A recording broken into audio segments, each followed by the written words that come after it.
ક્યારે એવું વિચાર્યું છે કે રસાયણો પણ પાર્ટનર બદલી શકે? બિલકુલ, જાણે કોઈ રમત ચાલી રહી હોય. તો ચાલો આજે આપણે રસાયણશાસ્ત્રની આ જ રોમાંચક રમતને સમજીએ. તો આ સવાલનો જવાબ છે એક મોટો હા. રસાયણો ખરેખર એકબીજાના સાથી એટલે કે એમના આયનોની અદલાબદલી કરી શકે છે. અને આ જ આઈડિયા છે ને એ વિસ્થાપન અને દ્વિવિસ્થાપન પ્રક્રિયાઓના મૂળમાં છે. સારું, તો ચાલો શરૂઆત કરીએ પહેલા પ્રકારની રમતથી. આમાં કેવું છે ખબર છે? એક શક્તિશાળી વધારે રિએક્ટિવ તત્વ મેદાનમાં ઉતરે છે અને જે નબળો ખેલાડી હોય ને એને સીધો જ એની જગ્યા પરથી હટાવી દે છે, એકદમ ધક્કો મારીને. આને છે ને એકદમ એક કોમ્પિટિશન તરીકે જુઓ. વિજ્ઞાનની દુનિયામાં પણ પેલો નિયમ લાગુ પડે છે, માઇટ ઇઝ રાઇટ. મતલબ કે જે વધારે સક્રિય, જે વધારે રિએક્ટિવ એ જીતે છે અને ઓછા સક્રિય તત્વની જગ્યા લઈ લે છે. સિમ્પલ. ચાલો હવે આ થિયરીને પ્રેક્ટિકલમાં જોઈએ. કલ્પના કરો કે આપણી પાસે લોખંડની એક ચમકતી ખીલી છે અને સામે છે કોપર સલ્ફેટનું એકદમ સુંદર ભૂરું દ્રાવણ, બરાબર? અને હવે જુઓ શું થાય છે. જેવી જ એ ખીલી દ્રાવણમાં ડૂબે છે ને, લોખંડ જે કોપર કરતાં વધુ તાકાતવર છે એ તરત જ કોપરને એના સલ્ફેટ પાર્ટનરથી ધક્કો મારીને દૂર કરી દે છે. અને પરિણામ? અરે વાહ! પેલો ભૂરો રંગ છે ને એ ધીમે ધીમે ગાયબ થવા લાગે છે અને ખીલી પર તાંબાનો એકદમ ચમકતો, લાલાશ પડતો કથ્થઈ કલરનો કોટ જામી જાય છે. જાદુ જેવું લાગે ને?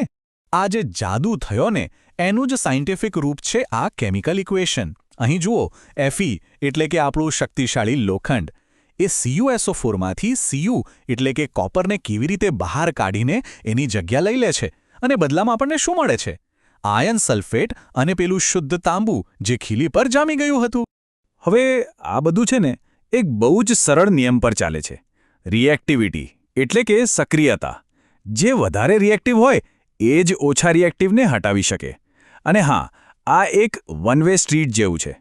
મતલબ કે જો આપણે ઊંધું કરવાનો પ્રયત્ન કરીએ, જેમ કે કોપરની પટ્ટીને આયન સલ્ફેટમાં નાખીએ, તો કશું જ નહીં થાય, કારણ કે કોપર લોખંડ જેટલું તાકાતવર છે જ નહીં. ચાલો, તો એ તો હતી ધક્કામુક્કીવાળી વાત.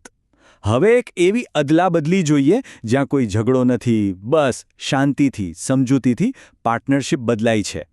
આ ગેમ એકદમ અલગ છે. આને કહેવાય છે ડબલ ડિસ્પ્લેસમેન્ટ રિએક્શન એટલે કે દ્વિવિસ્થાપન પ્રક્રિયા.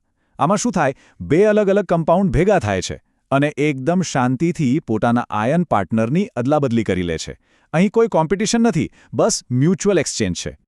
આ કેમિકલ ડાન્સને બરાબર સમજવા માટે આપણે બે પાર્ટનર લઈએ, સોડિયમ સલ્ફેટ અને બેરિયમ ક્લોરાઇડ. ચાલો જોઈએ કે આ બંને કેવી રીતે એકબીજા સાથે પાર્ટનર સ્વેપ કરે છે. તો આપણી ડાન્સ ફ્લોર પર બે જોડી તૈયાર છે, સોડિયમ સલ્ફેટ અને બેરિયમ ક્લોરાઇડ. હવે જેવું જ આપણે આ બંનેને પાણીમાં ઓગાળીએ એ તરત જ પોતપોતાના ઓરિજિનલ પાર્ટનરથી છૂટા પડી જાય છે. હવે દ્રાવણમાં બધા આયનો સિંગલ છે અને આમ તેમ ફરી રહ્યા છે. અને હવે થાય છે પાર્ટનર સ્વેપ. સોડિયમ ક્લોરાઇડ સાથે નવી જોડી બનાવે છે અને બેરિયમ સલ્ફેટ સાથે. જોયું? એકદમ પરફેક્ટ મ્યુચ્યુઅલ એક્સચેન્જ. અને આ શાનદાર અદલાબદલી પછી આપણી પાસે બે નવી જોડીઓ છે. એક છે બેરિયમ સલ્ફેટ અને બીજું છે સોડિયમ ક્લોરાઇડ. હા, એ જ આપણું ખાવાનું મીઠું. પણ વાર્તામાં એક ટ્વિસ્ટ છે. ક્યારેક શું થાય કે આ જે નવી જોડી બને ને એમાંના એક કપલને એકબીજાનો સાથ એટલો બધો ગમી જાય છે કે તેઓ દ્રાવણમાં રહેવાને બદલે એક સોલિડ એટલે કે ઘન પદાર્થ બનીને અલગ જ થઈ જાય છે. આ જે ન ઓગળતો ઘન પદાર્થ બન્યો એને જ વિજ્ઞાનની ભાષામાં કહેવાય છે અવક્ષેપ અથવા પ્રેસિપિટેટ. આપણા આ ઉદાહરણમાં પેલો જે સફેદ પદાર્થ બન્યો અને ધીમે ધીમે નીચે બેસી ગયો એ જ છે બેરિયમ સલ્ફેટ. અને એટલા માટે જ આવી ઘણી ડબલ ડિસ્પ્લેસમેન્ટ પ્રક્રિયાઓને અવક્ષેપન પ્રક્રિયા તરીકે પણ ઓળખવામાં આવે છે. સારું, તો અત્યાર સુધી આપણે બે અલગ અલગ ગેમ્સ જોઈ. ચાલો ફટાફટ એક નજરમાં બંને વચ્ચેનો તફાવત જોઈ લઈએ જેથી કોઈ કન્ફ્યુઝન જ ના રહે.